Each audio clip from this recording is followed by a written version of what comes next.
how much do you love yourself? Because if you understand the value of self-love, you'll never be friends with those type of people. Most of the people out here are running around empty.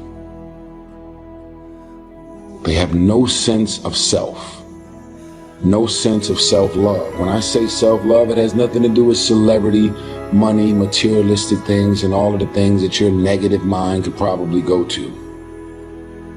It has nothing to do with self-love. It has nothing to do with looks, nothing to do with cars and any of the superficial things that one would assume that could make you love yourself even more. It's a matter of knowing your value. It's a matter of you saying, I don't have to be around these people in these type of environments and situations in order for me to finally see the value in myself. I love me independent of you loving me. I believe in me. I know my self-worth. I am here and I have a purpose. There is no value in having wisdom, knowledge, insight, spirituality, love. Every day I am a work in progress.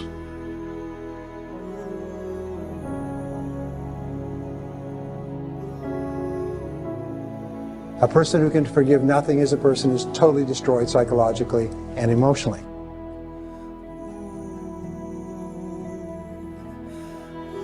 Forgive your parents. Forgive any relationship that you ever had that didn't work out. Forgive everyone else in your life that has ever hurt you in any way. Forgive yourself.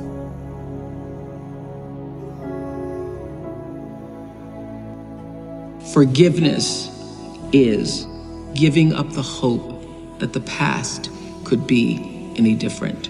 I think for myself, and I know many of you, you think forgiving means accepting what has happened to you.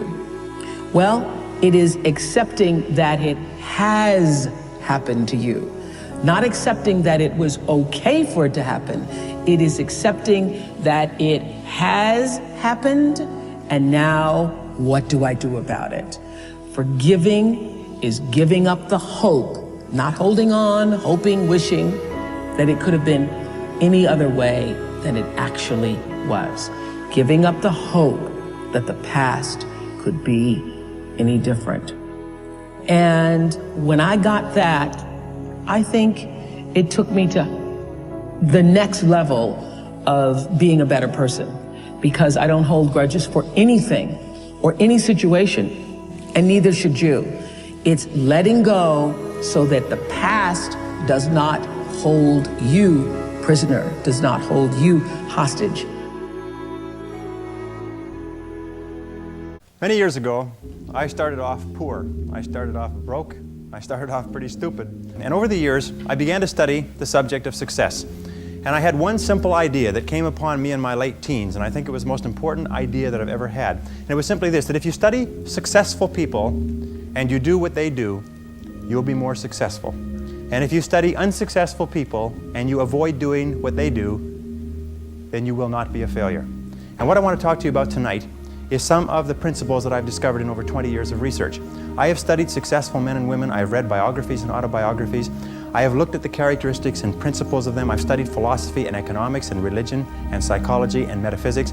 And I've come to 10 key qualities. Now there may be more and there may be less, but I find that each of these 10 qualities that successful men and women have, that if you have these 10 qualities, there's nothing in the world that can stop you from being an outstanding success. So let's talk about these principles. The first principle is clarity. So it means clarity of thinking. It means thinking clearly, and it extends from thinking clearly to a series of other things.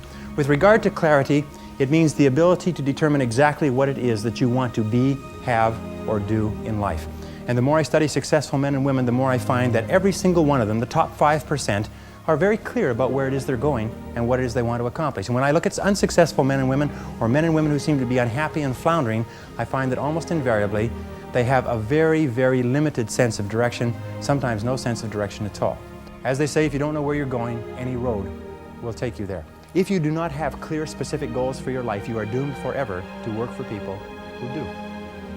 And that seems to be the case. And yet only 5% of people have goals. So the key starting point with regard to clarity is to know where it is you're going and what it is you want to be and what it is you want to have and what it is you want to do.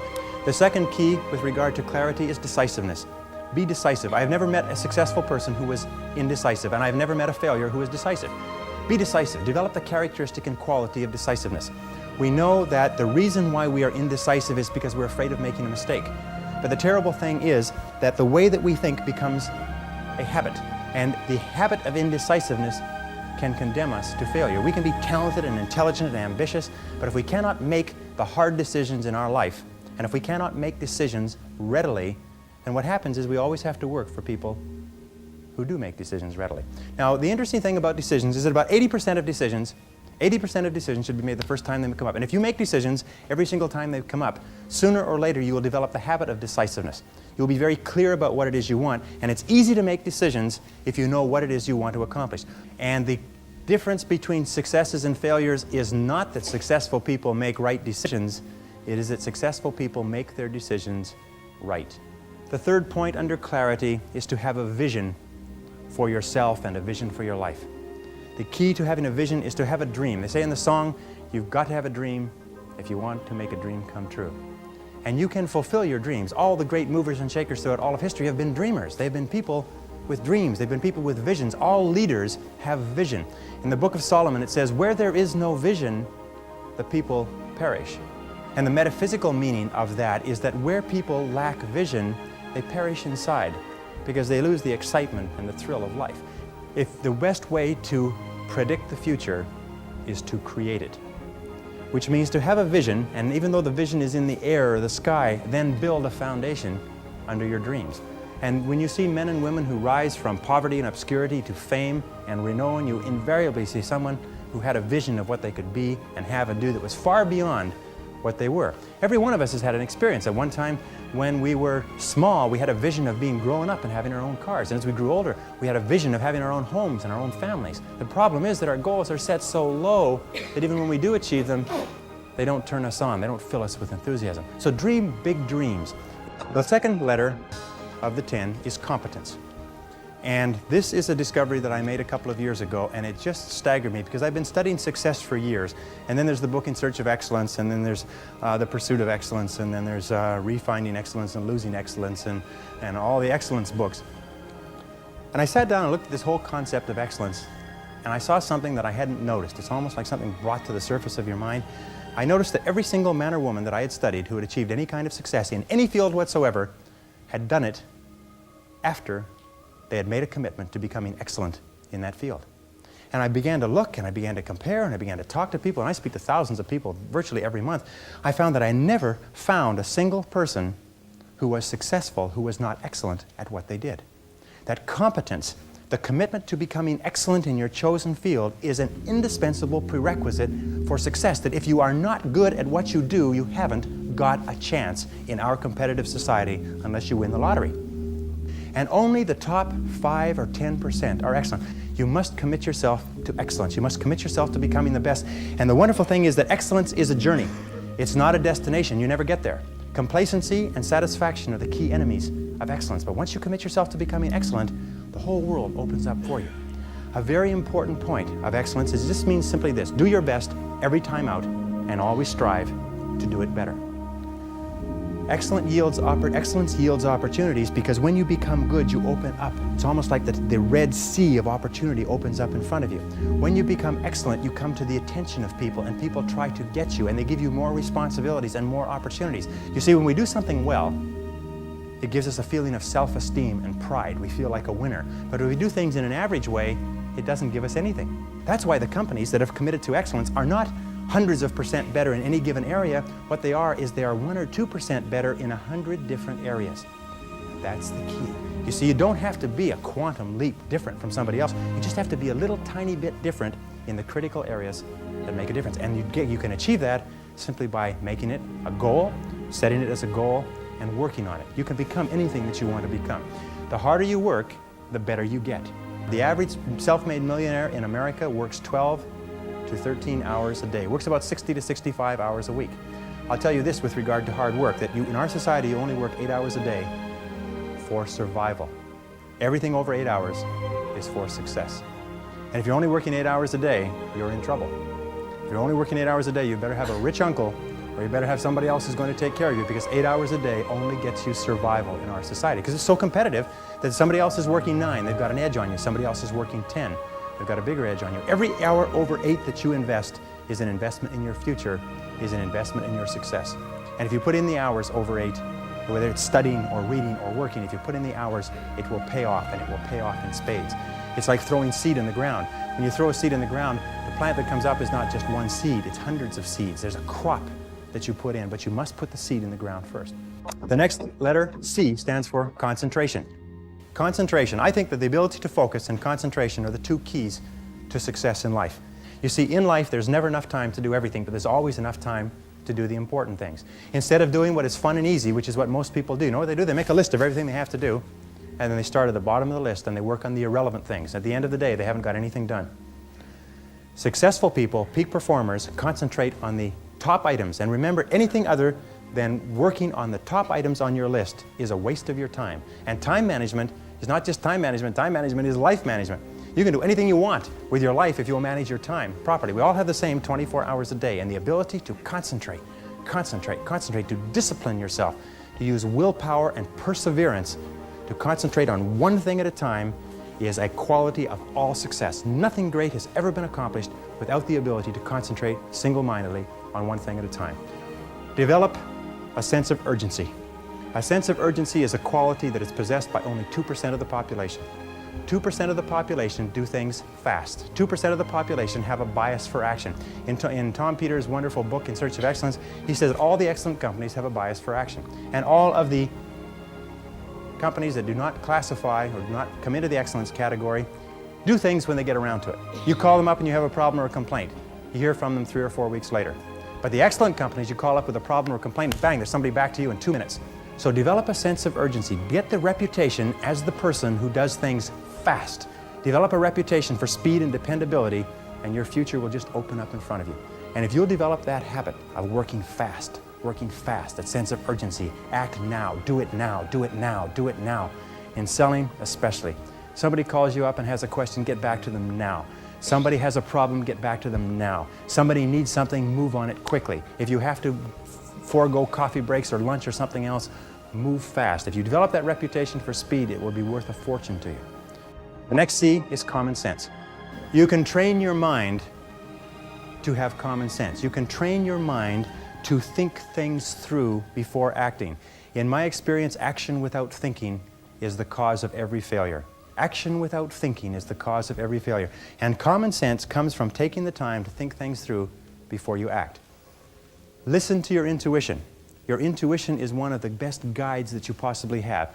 Learn from your setbacks. This is one of the characteristics of high-performing men and women, is that every single time they have a problem or a difficulty, they sit back and they dissect it and they learn everything possible from it. They try to develop general principles. From each setback, they say, what is the valuable lesson I can learn? So you take a look at everything that has happened to you, take a look at the very most difficult experience that you're in right now, and ask yourself, what is the most valuable lesson I can learn from this experience? And believe me, if you look for the lesson, in the Bible it says, seek and ye shall find. It doesn't say seek and occasionally you might find something. It says seek and ye shall find. If you look for the valuable lesson or the seed of an equal or greater advantage or benefit in every difficulty, you will find it.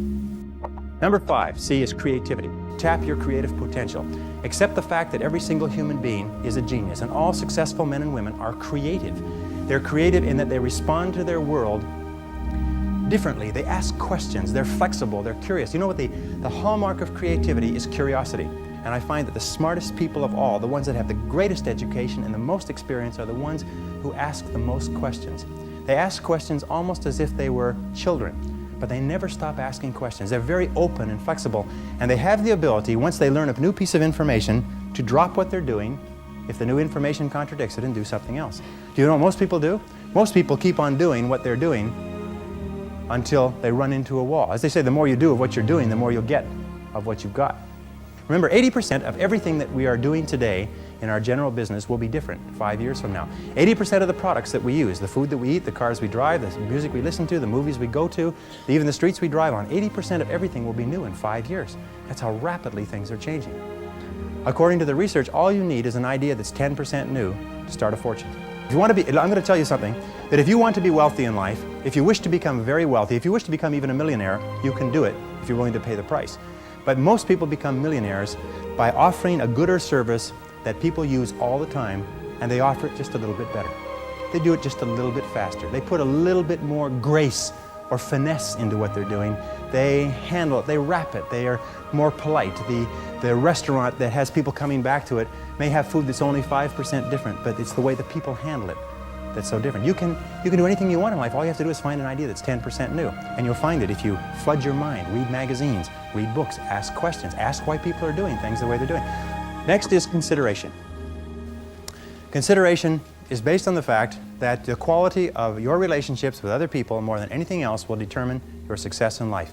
How well you get along with other human beings, your quality of interaction will determine your happiness, your success, your achievements, your wealth, and anything else.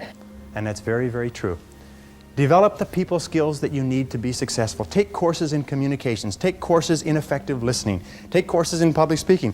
You know, one of the most important parts of communicating and getting along well with others is the size of your vocabulary. You've probably heard that before. The size of your vocabulary, your ability to express yourself orally, your ability to stand on your feet, your ability to write effectively and get your point across to others will have a tremendous impact on your life, because you cannot imagine a successful person who cannot communicate effectively with other people. Consistency means that dependable, steady, predictable work is always vastly superior to spurts or flashes of brilliance and genius. There's a law of accumulation in the universe, if I can pass this on. A law of accumulation that says that even though you do 100 things or 1,000 things that you don't see, eventually they accumulate and they gather a force of their own. That every single great accomplishment in life is the result of thousands of minor accomplishments that nobody ever sees. But every single great success was at one time a failure. And they failed and failed and failed and failed over and over again. And all great successes are a story of failure, failure, failure, failure, failure. Outstanding success. Boy, ain't he lucky. Isn't that right? Boy, he was lucky. He sure had the right connections. The next C is commitment. I found that the ability or the willingness to make a complete commitment to a job, a commitment to a relationship, a commitment to a profession, to make a commitment is one of the hardest things that human beings do. And yet no success is possible without commitment. Who is it that Emerson said that every great achievement is the triumph of enthusiasm? That the ability to commit yourself enthusiastically, wholeheartedly, 100% to what you want to do is the starting point of all achievement? That if you cannot commit yourself wholeheartedly, it probably means that it's not right for you?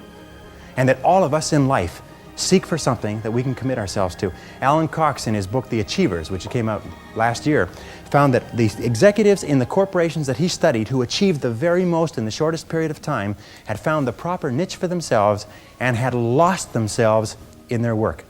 Dr. Shirley Blotnick's study of self-made millionaires, 83 out of 1,500 people became self-made millionaires over 20 years. He found that the one quality that they all had in common was that they picked work that they loved, they specialized in that work, they became very good in it, and they eventually became paid very well for it, and then they held on to the money. Courage is the outstanding quality of all leaders. Courage means that you have the ability, you have the willingness to confront your fears. Because what I've found over the years is that brave people, courageous people are not people who are not afraid. They're simply people who master their fears. They're simply people who face their fears, confront their fears. And Mark Twain said it many years ago. He said, with regard to fear, he said, do the thing you fear, and the death of fear is certain. Now, fear and courage tend to be habits. That if you are afraid and you give in to the fear and you back away, it becomes a habit to back away whenever you're afraid or unsure. If you're afraid and you force yourself to confront the fear, it becomes a habit to confront the fear whenever you find something that you're afraid of. And you'll find that most fears disappear when you confront them. Dare to go forward in your life. Dare to go forward in the direction of fulfilling your potential. When I was, many years ago, I was a karate student. I was also a karate instructor, and I competed in 3 international championships. And one of the things that I learned from my best karate instructors, and I studied under 6 world champions, is they told me that when you fight, always move forward. even if you're only moving forward half an inch at a time, just always move forward. He said when you're moving forward, 100% of your attention is forward. But if you're moving backward, even a half an inch at a time, half of your attention is always behind you and where you're going. So always move forward, always dare to go forward. Whenever you have a choice of either staying still and playing it safe or moving forward, move forward. Not because you'll necessarily succeed every time, because it reinforces and cements the habit of moving forward. And most people, when they have a choice of moving forward or playing it safe, play it safe. But I think General Douglas MacArthur said there's no security in life, only opportunity. Life is very perverse in a way, because the more we seek security, the less we have it. And the more we seek opportunity, the more we have security. In my experience, the fear of failure is the greatest single reason for failure in adult life. The fear of failure, the fear of making a mistake, of losing our money, our time, our effort, is what paralyzes us and holds us back. But the fear of failure is a habit which can be counteracted by the habit of courage. You know, the best quality in the world that you can develop, and I give it to you because I made it my life's habit to develop this quality. I hope I've got it, but I don't know for sure. But the quality is to develop the quality of being unstoppable. Develop the quality of being unstoppable. Say in yourself that no matter what life throws at me, it'll never stop me. No matter how rough it gets, I will never quit, and nothing will ever stop me. Make the decision that you can be tired, you can be worn out, but nothing is ever going to stop you. That's a wonderful decision, because then no matter what life throws at you, you pick yourself up and you say, okay, give it your best shot, as Fonzie says. Nothing is going to stop you. It's a wonderful feeling. It's a wonderful feeling. It's the basis of self-esteem. Well, the last C is confidence, and confidence comes as a result. You see, confidence comes as a result. You don't get confidence out of a bottle, you don't get confidence from a pill. You can't learn confidence in a motivational seminar. You only get confidence by doing certain things over and over again that build a solid foundation within your own mind that you can do whatever you need to do, that you have what it takes to be successful. Self-doubt is the great paralyzer of all activity. We all have self-doubt. And the way we overcome that self-doubt is by doing the things that we would normally back away from. As I say, continue to move forward. Self-confidence begets great achievement. You cannot imagine a successful person with lacking self-confidence. That the wonderful thing is this, and I learned this from a very great man who died recently, is that if you persist until you succeed at achieving a goal that is important to you, and you complete it like a degree in school, or you wrap up a sale, or you make a career successful, you plug into your subconscious mind a success pattern. And then the subconscious mind, running on the basis of inertia, attempts to adjust your words, actions, and feelings to duplicate that success pattern. And that's why they say nothing succeeds like success. That once you've been successful, you have a pattern set down which will enable you to apply that pattern to another part of your work to be successful in that. And the more you succeed, the more this pattern of success is reinforced. And you'll finally reach the point where it's impossible for you to fail if you succeed enough times. Because you will have within you a self-adjusting mechanism that will guarantee your success. See, life is cyclic. You're not, whatever experience you're having right now, it has not come to stay. It has come to pass. Not to stay, just to pass. It's just going through.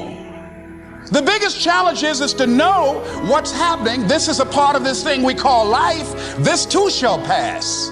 And maintaining perspective, putting it in perspective.